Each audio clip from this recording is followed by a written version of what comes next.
मनोज जी, अब अगले रीजन की बात कर लेते हैं। मगध 51 सीटों वाला मगध क्षेत्र है, इसमें इसी में पटना आता है, नीतीश कुमार का नालंदा भी यहीं आता है और जीतन राम मांझी का गया भी।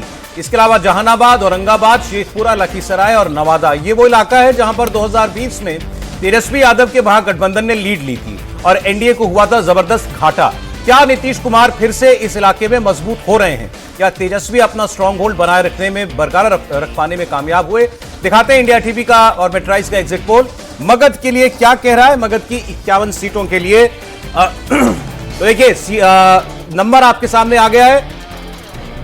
मगध में एनडीए 30 से 35 सीटें जीत सकता है और महागठबंधन 17 से 22। तो ये वो क्षेत्र था जहां पिछली बार महागठबंधन बेहतर किया था, वहां भी इस बार आगे एनडीए दिखाई दे रहा है और जन स्वराज को यहां भी 0 से 1 सीट। तो इसके जुड़ते ही आप देखिए एनडीए 100 से 113, 122 चाहिए सरकार बनाने के लिए और 3 क्षेत्र हमने बताए हैं आपको सर्वे के हिसाब से, उसी में 100 को पार करता हुआ एनडीए दिखाई दे रहा है। अधिकतम 113 तक जा सकता है इन 152 सीटों में और महागठबंधन बहुत पिछड़ता हुआ दिखाई दे रहा है 42 से 55। मतलब मनोज जी का सर्वे अगर सही आंकलन दे रहा है तो इसके हिसाब से तो महागठबंधन लोगों के दिमाग में कभी घर कर ही नहीं पाया इस चुनाव में कम से कम।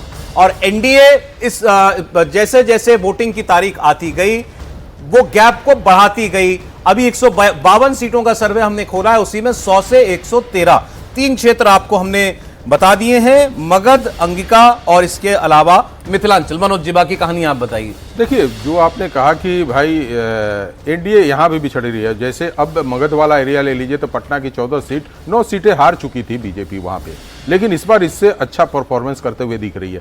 तो एनडीए इस बार लगभग हर क्षेत्र में आप किसी भी रीजन में जाएंगे तो पिछले की अपेक्षा वो बेहतर करते हुए और उसका जो कोर वोटर था, जो महिला थी, जो जिनको लाभ पहुंचा रखे थे नीतीश जी ने, और बार बार महिलाएं ये बोलती थी कि इस बार कर्ज उतारने का समय आ गया है और वो कर्ज उतारने के लिए काफी बढ़ चढ़कर आगे हुई थी। अभी बहुत सारे प्रश्न हुए थे मेरे बैठने के पहले कि भाई महिलाओं का इतना बड़ा गैप, 11% का वोट, 12% का वोट एनडीए और महागठबंधन में हुआ था। यदि ये गैप न रहे तो एनडीए कहां से वोट लेकर? मैं बता देता हूं ना, आपने महिलाओं का वोट बताया 65% एनडीए के लिए और उधर महागठबंधन के लिए मात्र 27%। जो पिछली बार 41% एनडीए की तरफ था वो हो गया 65%, 25%, 24% का इजाफा। ये इजाफा आप पोल भी देखिए, जिस तरीके से पोल बढ़ा है और इस पोल बढ़ने में जो अभी परसेंटेज आज तो लग रहा है कि 75% से ऊपर हो जाएगा सेकंड पोल का जो है। तो ये आंकड़ा इसलिए नहीं बढ़ा कि सिर्फ पुरुष वोटर आए हैं, महिला वोटर काफी बढ़ चढ़ के, जैसे हम लोग क्षेत्र में बात कर रहे थे, अपने बच्चों से पूछ रहे थे तो उनका कहना था कि पुरुषों की अपेक्षा महिलाएं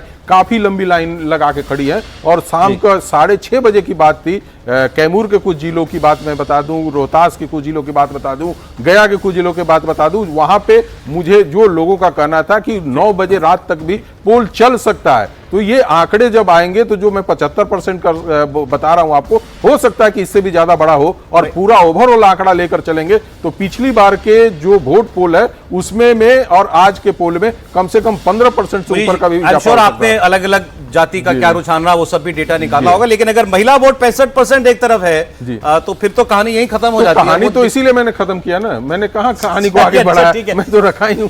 अरे